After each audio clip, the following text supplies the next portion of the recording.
El tema es una esperanza bienaventurada y gloriosa. ¿Amén? Esa esperanza bienaventurada y gloriosa representa, hermano, nuestro buen Salvador Jesucristo. ¿Dice amén?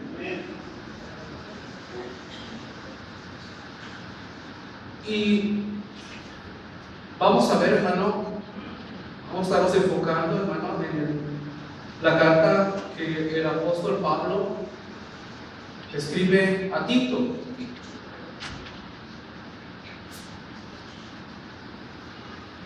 Sí, probablemente dicen los estudiosos que esta carta se le envía el apóstol Pablo a Tito desde la ciudad de Nicópolis o Corinto hasta dirigida a la ciudad de Creta, que es donde estaba, ¿verdad?, este joven siervo, este joven ministro, y fue delegado para servir, para organizar, para consolidar la iglesia del Señor en esta región de Creta, en esta isla. Es una isla, ¿verdad?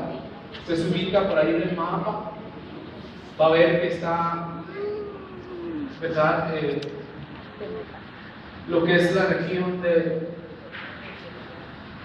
las iglesias donde se encontraban el Asia, ¿verdad? Asia, el mar Egeo, así, Acaya, el mar Egeo, y en la parte de abajo, ¿verdad?, se baja hasta la isla de Creta. Ahí estaba sirviendo Tito. Una comunidad, por cierto, una comunidad, hermano, en general, ¿verdad?, con muy mala fama. Allí Dios llevó a Tito, ¿verdad? ¿Para qué? Para que la obra del Señor continuara, siguiera, avanzara. ¿Sí? Y no sin antes encontrarse, hermano, con estorbos. ¿Sí?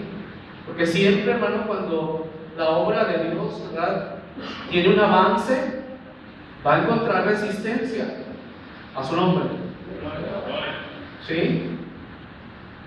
Una de esas resistencias, de esas batallas, hermano, que Tito también, como igual que Timoteo, tenían que enfrentar, ¿verdad? Hay características muy similares en estas dos cartas, en las cartas de Timoteo y Tito, porque los dos eran jóvenes, siervos, ministros de Dios, ¿verdad? Pero también enfrentaban, hermano, situaciones más o menos similares. ¿Sí? La tendencia, hermano, de los grupos religiosos judaizantes, ¿verdad?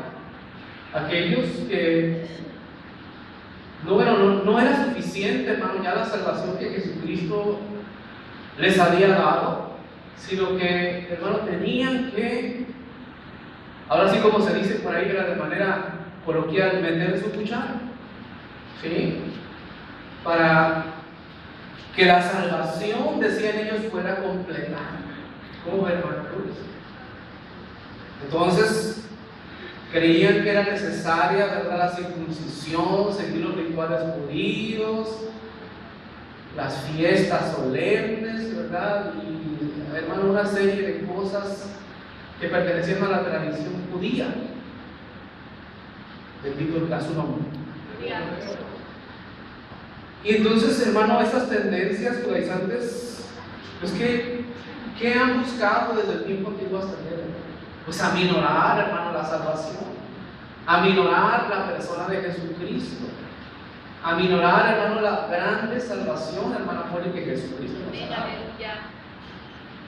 Y así son no solamente, ¿verdad?, estas doctrinas o teologías heréticas de los judaizantes, sino por todas las doctrinas, hermano.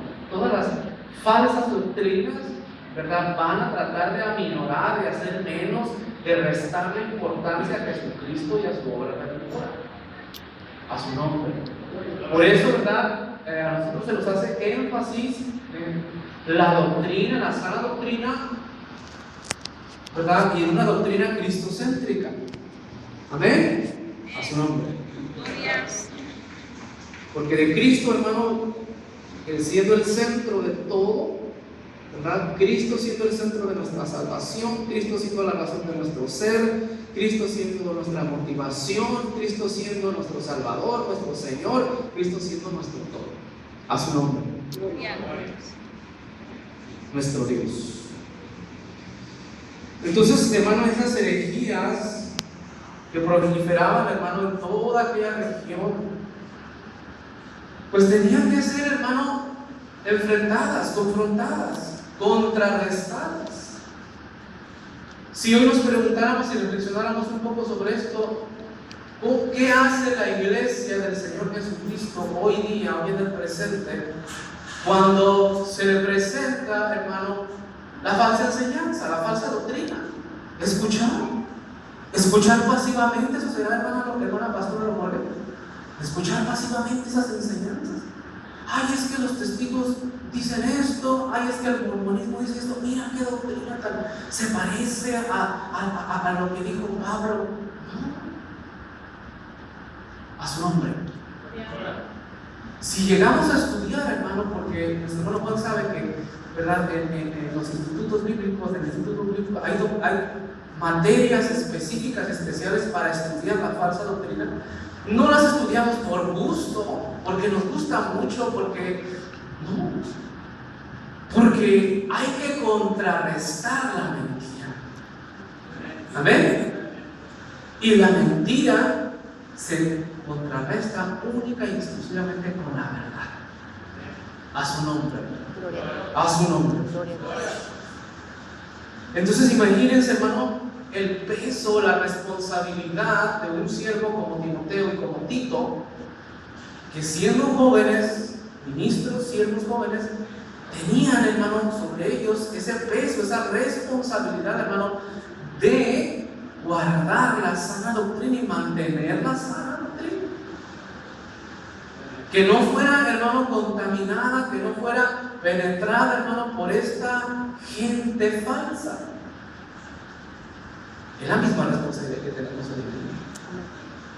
Exactamente la misma responsabilidad. Amén. Pero decimos, pero yo siendo jóvenes, hermano, Pablo les hace una serie de exhortaciones, ¿verdad? Les hace una serie de observaciones que ellos tienen que guardar y seguir. A su nombre.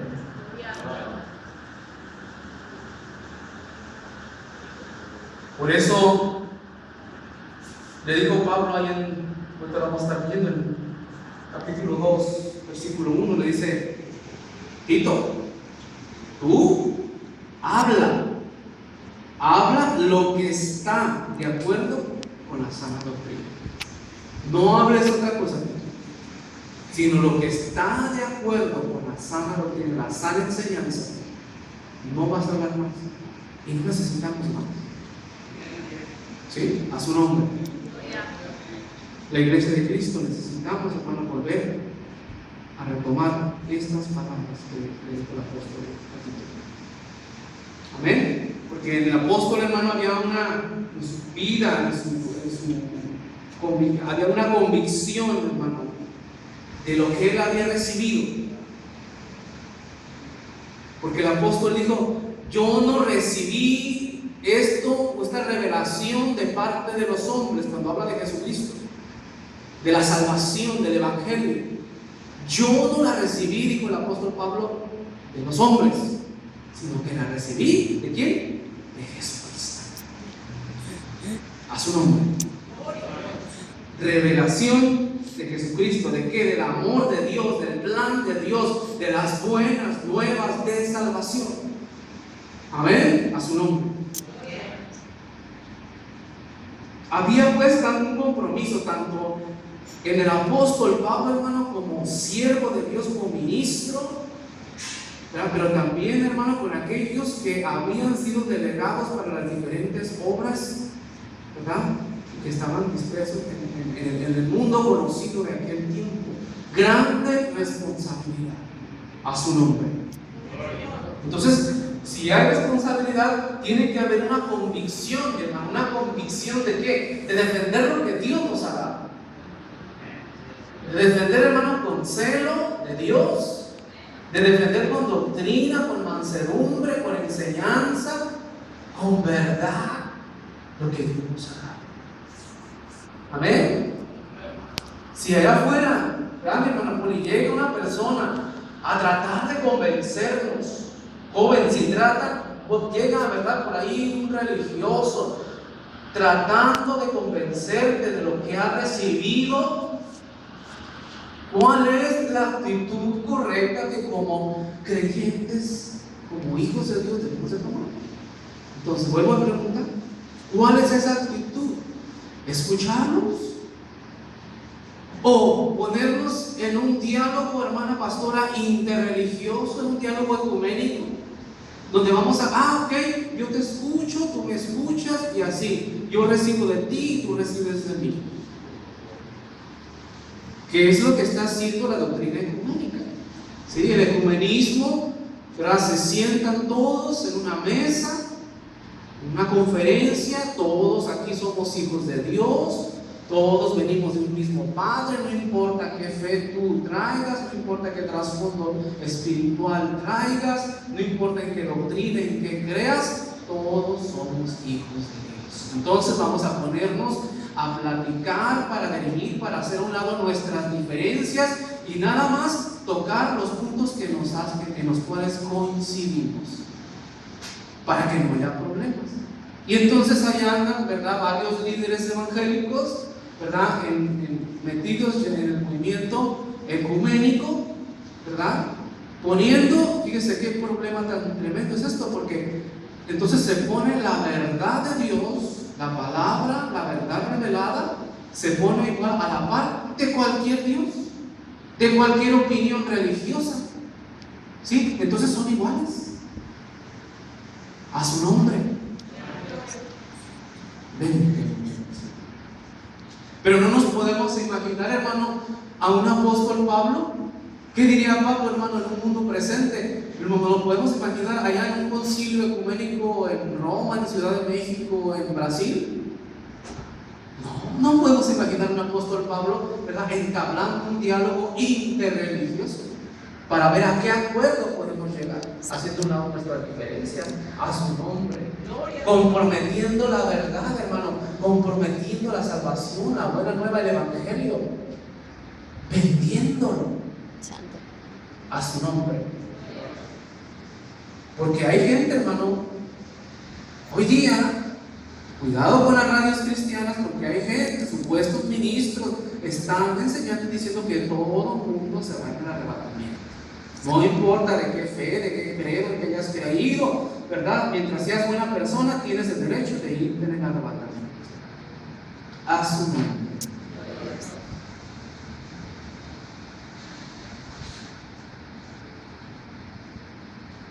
Entonces estamos diciendo una esperanza bienaventurada y gloriosa. Y esa esperanza bienaventurada y gloriosa representa ¿a quién? A Jesucristo, la manifestación de Jesucristo. Amén. A mí me llamó la atención, hermano, esos objetivos que están ahí al principio. Pero mire rápidamente, el primer objetivo dice que ahorita que terminemos nosotros vamos a comprender, hermano, que la salvación de la humanidad es iniciativa de Dios. ¿Lo decimos amén? No es algo que inicia en nosotros. No es algo, la salvación, hermano, la gracia de Dios que Dios ha derramado sobre nuestras vidas, sobre los redimidos, no es algo que inicia en el hombre, que diga, pero es que yo hice, es que yo creo, es que yo pienso, es que yo. No. Es iniciativa de Dios. Todo inicia en Dios, empieza en Él el centro de todo, hermano. Y como Él es Dios, y como Él es amor, y como Él es bueno, alcanza al hombre perdido. Por gracia y misericordia, de eso vamos a estar hablando. Amén. Es por iniciativa divina. Y aquí, hermano, implica también el punto número 2 de los objetivos, ¿verdad? Porque vemos la soberanía de Dios, ¿verdad?, en la redención, en la salvación. Que ha sido, hermano, por su sola voluntad, porque Dios es bueno y porque Él ha querido salvar al hombre, y porque Él ha visto la condición del ser humano. No porque el hombre la merezca, no porque el hombre tenga méritos, no porque el hombre sea bueno, no porque el hombre sea muy inteligente, muy capaz. No es nada por eso, sino que ha surgido, hermano, de la soberanía de Dios, de su amor, de su misericordia, a su nombre. Y por tanto, punto número 3 ahí en los objetivos. Por tanto, entonces, como hermano, es la salvación es algo que nos ha sido dado, entonces estamos comprometidos con Dios. A su nombre. Tenemos un compromiso con Dios. Porque hemos recibido, dice la Biblia ahí en Hebreos, una salvación grande. Una salvación grande. Una salvación muy grande. ¿Cómo descuidar, dijo de la Pablo ahí mismo, esa salvación tan grande? La gracia del Señor, punto número 1, se ha manifestado. Dice amén. Hermano, la gracia del Señor se ha manifestado en su vida. Diga amén. Porque la gracia del Señor se ha manifestado en su vida. Inciso A. Para la salvación a todos los humanos. Miren qué hermoso es el amor de Dios. Dios no hace acepción de personas. Dios no dice a este sí, este no, este sí, este no, este sí, este no. A todos los hombres de esta tierra. Amén. Vamos a estar leyendo el versículo en Tito 2, versículo 11 y 12. Voy a pedir una policía, si me puede leer, por favor. Tito 2, versículo 11 y 12. Porque la gracia de Dios se ha manifestado para salvación a todos los hombres, enseñándonos que, renunciando a la impiedad y a los deseos mundanos, vivamos en este siglo sobria, justa y piadosamente. Aleluya.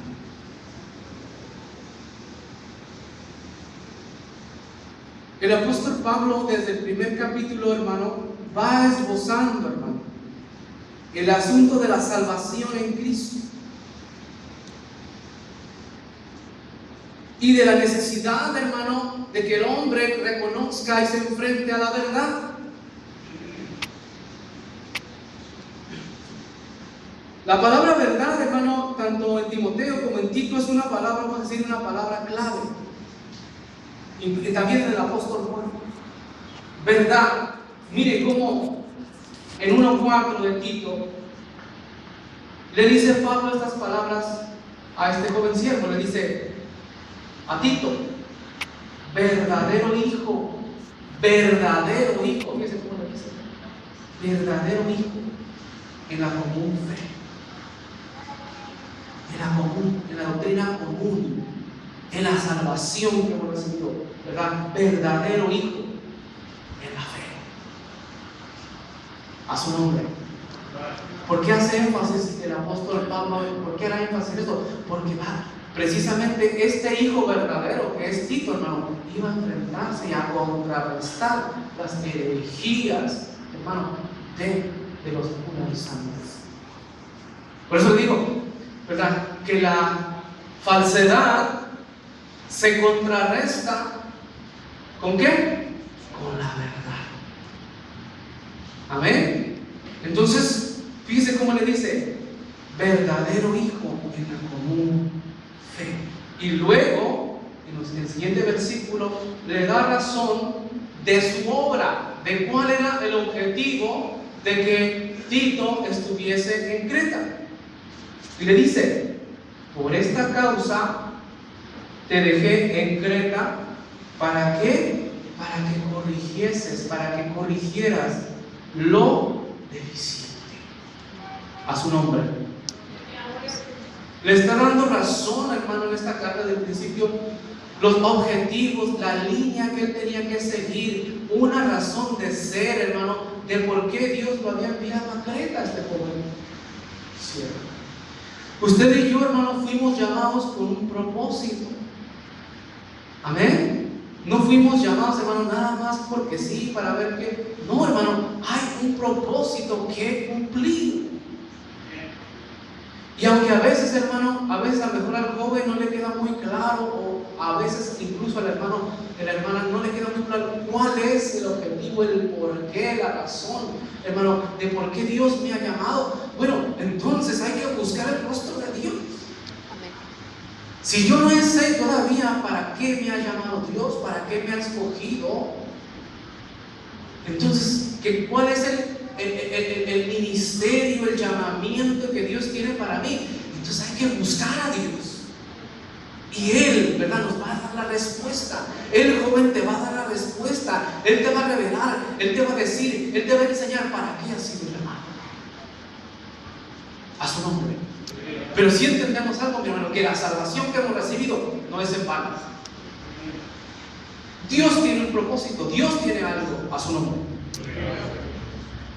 Dios le dice a este joven, para que corrigieras lo deficiente, para que corrigieras, ¿verdad? Porque el apóstol sabía, hermano, ¿verdad?, las falsas doctrinas, las falsas enseñanzas, hermano, que estaban penetrando a la iglesia de Creta. Entonces había que corregir lo deficiente. Y le dice, y establecer ancianos en cada ciudad, así como yo te mandé. No como Tito quería, ¿verdad? No es, hermano, como en ciertos círculos, hermano, evangélicos. Es que a mí terminé el instituto bíblico y ya soy evangelista, ya soy presbítero, ya terminé el instituto bíblico, por tanto ya tengo todo el derecho de ser pastor. ¿Será así? No. A su nombre. Y establecida, mire, hermano, la autoridad apostólica que tenía Pablo. Y establecieras ancianos en cada ciudad. Estaba delegando autoridad. A su nombre. Dios. Así como yo te mandé, le dice el apóstol Pablo. Y no porque Pablo se mandaba solo, sino que era dirigido por parte de Dios. Era dirigido por el Espíritu Santo. A su nombre. Estamos viendo unos puntos, hermano, anteriores a esto, para aterrizar, hermano, a esta enseñanza. Y le dice, porque hay gente falsa, ¿verdad? Pero tú sé un buen retenedor de la palabra, fiel. Y mira, Tito, así como si a ti ha sido enseñada la palabra, la doctrina, así reténla, así enséñala, transmítela a otros, igual con fidelidad. A su nombre.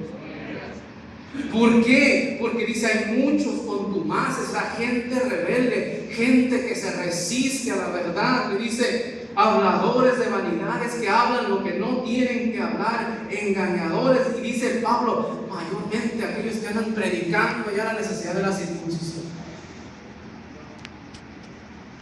Que retomar, ¿verdad?, las leyes, ¿verdad?, ceremoniales de los judíos y todo eso, y aplicarlas y mezclarlas con el cristianismo. No.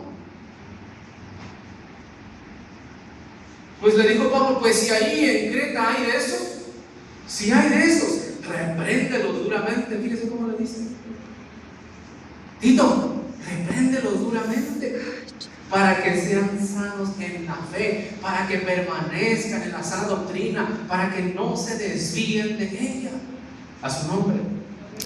Y que dejen de atender, que dejen de escuchar, ¿verdad?, esas fábulas, esos cuentos, ¿verdad?, judaicos, ¿verdad?, esos mandamientos puestos por los hombres. No, Tito, tú no fuiste llamado a eso, tú fuiste llamado, ¿verdad?, a guardar la sana doctrina, enseñanza, tal como la recibimos de Jesucristo. Así. A su nombre. Gloria a Dios.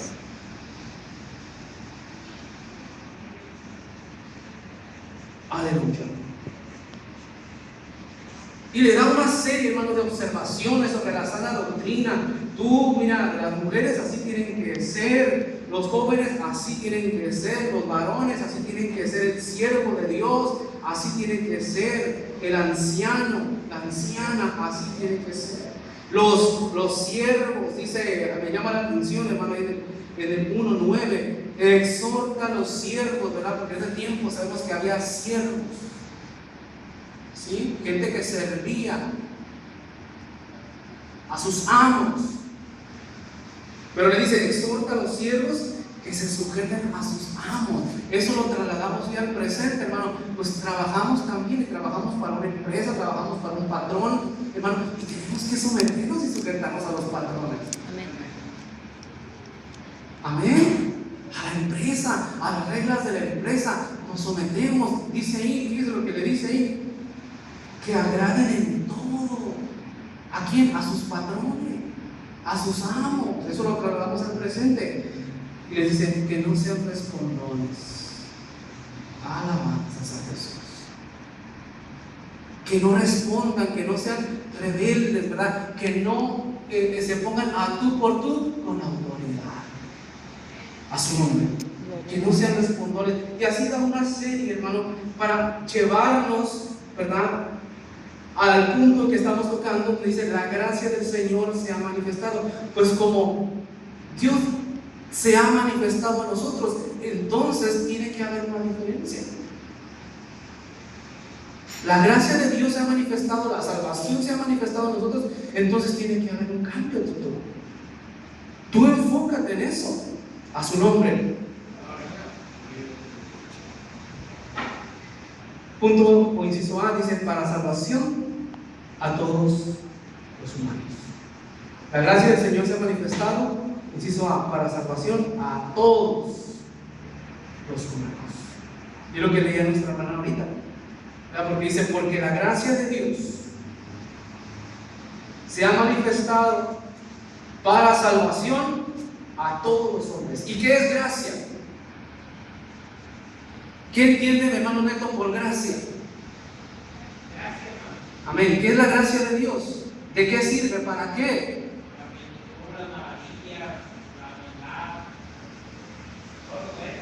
Amén. Hermano Poli. Por gracia es perdón no merecido. Amén. También está relacionado con todo eso, ¿verdad? Pero gracia implica, hermano, que usted y yo, como seres humanos, hemos recibido un favor de parte de Dios. Y es un favor que no merecíamos.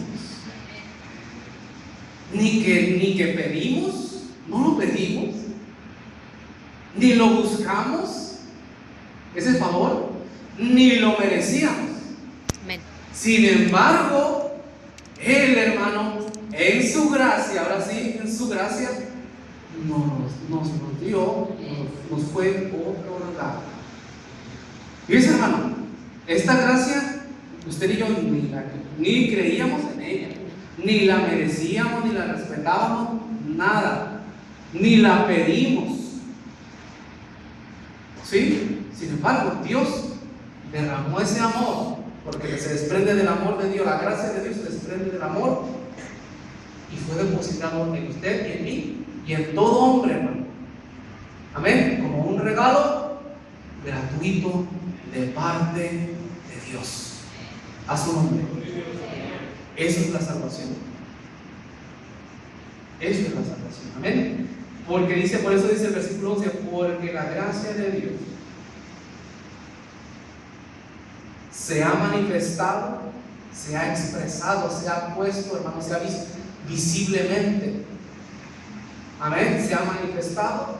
¿Para qué? Para salvación. Amén. Porque la gracia de Dios, hermano, no hace distinción. La gracia salvadora, hermano, la gracia, ¿verdad?, que salva al hombre, ¿verdad?, es algo que Dios otorga por su sola voluntad. Amén. Y no implica ahí que yo intervine como humanamente intervine, es que yo hice algo, es que yo influí en Dios, o que un gran predicador, un gran teólogo influyó sobre Dios. Nada. Amén. Es la gracia de Dios que viene desde arriba, hermano, porque Dios es bueno. Esto, hermano, se puede ejemplificar así de una manera que a mí me gusta mucho, hermano. Es de un testimonio, hermano, de un hombre. Seguramente usted ha escuchado, creo que ya conocen aquí, ese loco de la celda número 8. ¿Sí? Ese loco de la celda número 8, hermano, antes de terminar el manicomio, hermano, era un drogadicto perdido, terrible y tremendo. Y ese hombre, hermano, estudiaba medicina y todo aquello, pero hermano, pues el pecado, hermano, lo mató. Y el día que él, hermano, se graduó de la carrera de medicina, ese día cayó en el hospital, hermano, en un estado de coma, en un estado, y terminó, hermano, en el manicomio. ¿Sí? Y ahí estuvo ese hombre, por mucho tiempo, sin razón, sin nada. Y un día, hermano, allá en su locura, hermano, Dios en su amor, en su misericordia, envía a un siervo de quién sabe qué ciudad, que ni lo conocía, para que ese hombre, hermano, que estaba ahí en esa celda número 8, fuera liberado por el poder de Dios. Hermano, ese loco pidió, él pidió la salvación, sino que la gracia de Dios, hermano, gratuitamente fue derramada, hermano, sin que ese hombre lo mereciera, sin que ese hombre lo pidiera, sin que ese hombre hiciera nada ni la ganara, hermano, fue derramada. Así es la gracia de Dios. Eso es gracia. A su nombre.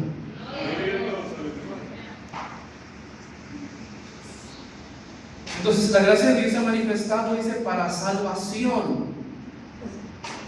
Amén. ¿A quiénes?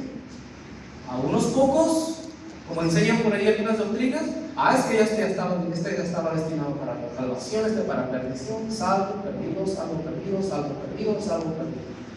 Ya está destinado, ya, se acabó. No hay lucha. ¿Ah, sí? Entonces, de tal manera amó Dios al mundo. Al mundo. No unos cuantos. De tal manera amó Dios al mundo. Dios, hermano, es amplio en salvación y en misericordia. Amén. De tal manera amó Dios al mundo, que dio quien a su Hijo unigénito, para que todo aquel que en Él cree, no que en Él crea, todo aquel que en Él cree, no se pierda. Todo. Amén. A su nombre. Dios es amplio en misericordia, Dios es amplio en perdonar. Amén. Y la puerta de salvación sigue estando abierta hoy día, hermano. ¿Cuál es la diferencia entre crea y Creer, hermano, es convicción, es una afirmación contundente. Para todo aquel que en Él cree, es una afirmación contundente donde no hay posibilidad de una otra interpretación, hermano. Amén. Para todo aquel que en Él cree, hay que creer. No es para aquel que en Él crea como una posibilidad remota. ¿Me entienden? Es para todo aquel que en Él cree. ¿Verdad? Porque a veces citamos la Biblia, ese versículo decimos, para todo aquel que en Él crea. No, el que cree a su nombre. Entonces, aleluya, esa gracia de Dios fue manifestada para salvación. ¿A quién? A todos los hombres, porque Dios no hace acepción de personas. A su nombre. El calvinismo es una doctrina que dice: estos ya están destinados para salvación, esto para condenación. Se acaba. Sí, algunas denominaciones tienen eso, ¿verdad, hermana pastor? Y hay que tener cuidado con esos libros, ¿verdad? De esas denominaciones, y esas enseñanzas, esas predicaciones. Bendito sea el Señor. Entonces, puede ser propósito salvador de Dios. Hermano, se expresa, hermano, de forma negativa, en el sentido que nos saca y nos rescata, nos libera del pecado, pero nos da una nueva vida. Sí, amén. Son dos momentos diferentes. Sí, cómo Dios vino a su vida, cómo Dios vino a mi vida, hermano, rescatándonos de esa vida terrible, de esa concupiscencia, hermano, de ese pecado terrible, de esa forma de vivir sin sentido. ¿Sí? Entonces la mano de Dios se extiende, la gracia de Dios se extiende hacia allá, ¿verdad? Pero tiene, hermano, un segundo momento donde entonces, ¿verdad?, se manifiesta Dios, hermano, ¿para qué? Para que vivamos ya una vida nueva como Él quiere que vivamos, como nuevas criaturas, a su nombre. Por eso dice allí, en el versículo 11, que la gracia de Dios se manifestó ¿para qué? Para salvación. Pero en el versículo 12 ya nos habla de ese segundo momento, enseñándonos que, renunciando a la impiedad y a los deseos mundanos, vivamos en este siglo sobria, justa y piadosamente. Bueno, entonces la gracia de Dios se manifiesta de dos formas, ¿verdad? Primero, la gracia para salvación, la gracia salvadora, la gracia, hermano, donde usted y yo, hermano, venimos al arrepentimiento, creímos al Evangelio, nos rendimos a Jesucristo, lo recibimos en nuestro corazón, nos apartamos también, y eso es el segundo momento de esa mala vida que llevábamos. ¿Sí? ¿La dejamos atrás? ¿Sí? Y entonces se inicia, hermano, un proceso de santificación. Amén. Y por gracia, hermano, las dos, hermano, tanto la salvación como la santificación, ese segundo momento, hermano, está y viene, hermano, de la gracia de Dios. Amén. ¿Por qué dirá Dios entonces que Dios es grande y poderoso para guardar al creyente de toda caída?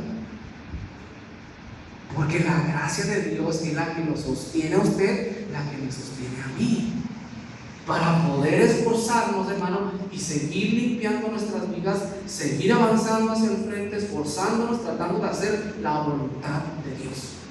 Y es la gracia que nos sostiene. Amén.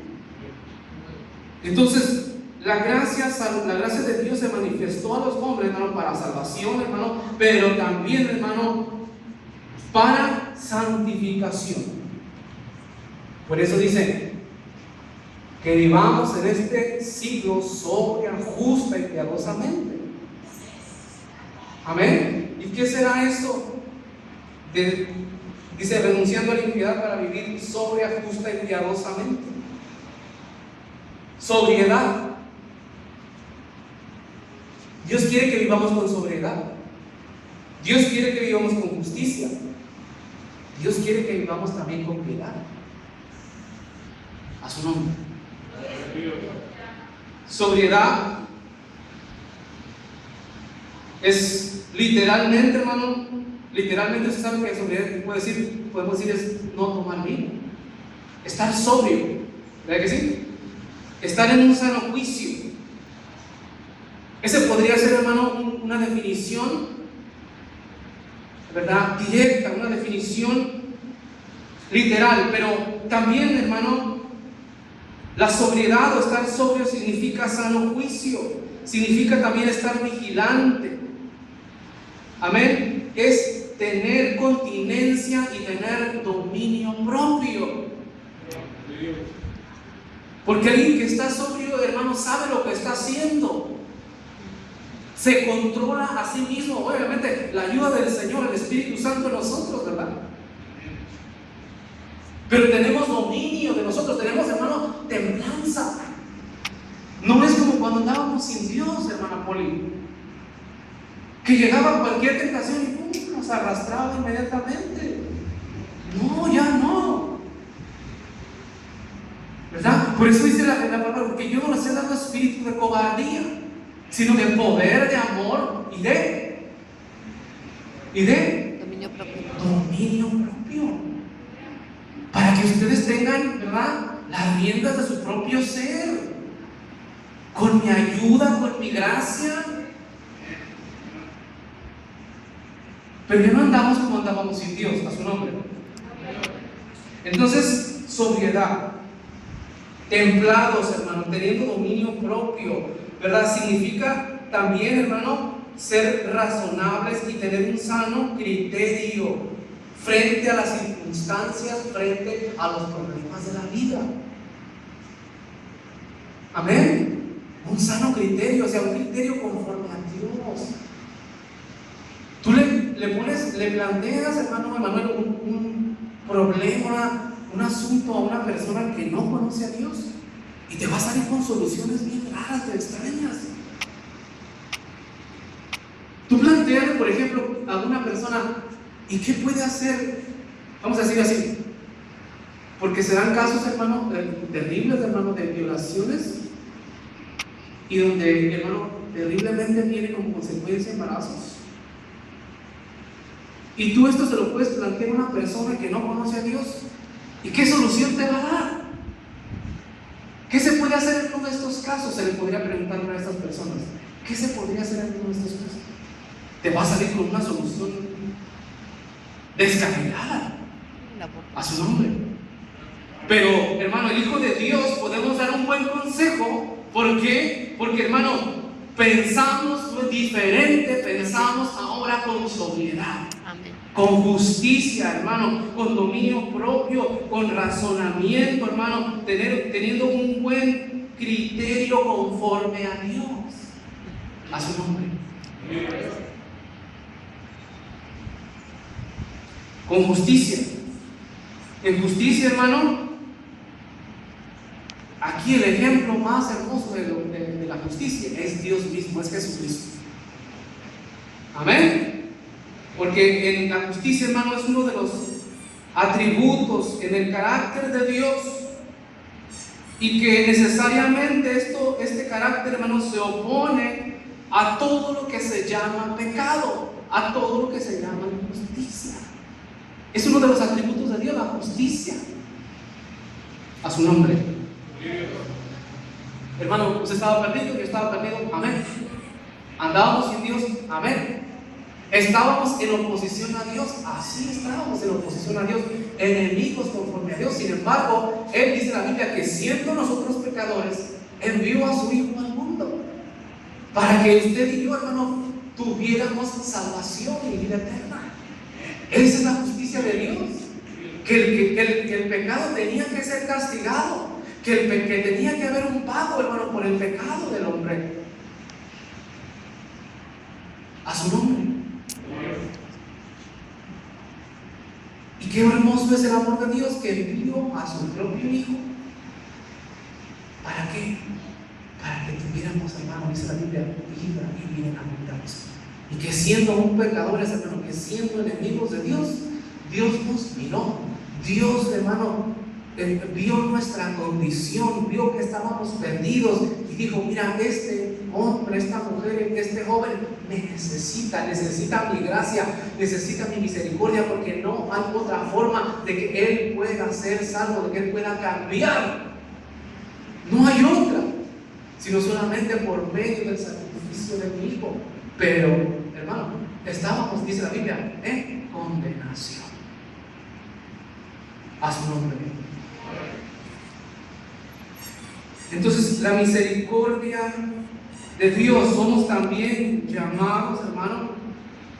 Fíjese, en Romanos 6:13 dice que somos llamados siervos de misericordia. Porque Dios quiere que, como Él hizo misericordia con nosotros transmitamos esa misericordia a otros. A su nombre. Porque si no, entonces, si tenemos esa enseñanza, ¿verdad?, del buen samaritano, ¿sí?, que expresó, hermano, precisamente esa misericordia a un hombre que ni conocía. Lo encontró tirado, lo acababan de robar, estaba ahí herido, tirado en el piso. Ahí está, fíjese, la misericordia de Dios. Ni lo conocía, ni era de su raza. Aquel era un judío, este era un samaritano. Y vino, lo ayudó, lo salvó, lo levantó, le curó las heridas, lo dejó en un mesón, pagó para que en los futuros días fuera sustentado. Así Cristo pagó también. Amén. A su nombre. La misericordia de Dios. Y la piedad. ¿Qué es la piedad, hermano? Estamos diciendo que Dios quiere que vivamos sobria, justa y piadosamente. ¿Qué es la piedad? ¿Alguien tiene alguna idea, hermano? Piedad. Dios quiere que también vivamos en este mundo piadosamente. Y no es, hermano, como allá, hermano, ciertos grupos religiosos y la iglesia dominante en el mundo popular, hermano, lo presenta. Hay personas, hermano, que parecen acá muy piadosas, muy humildes, con sus bracitos así, ¿verdad? Haciendo el bien a otros. Sí, hermano.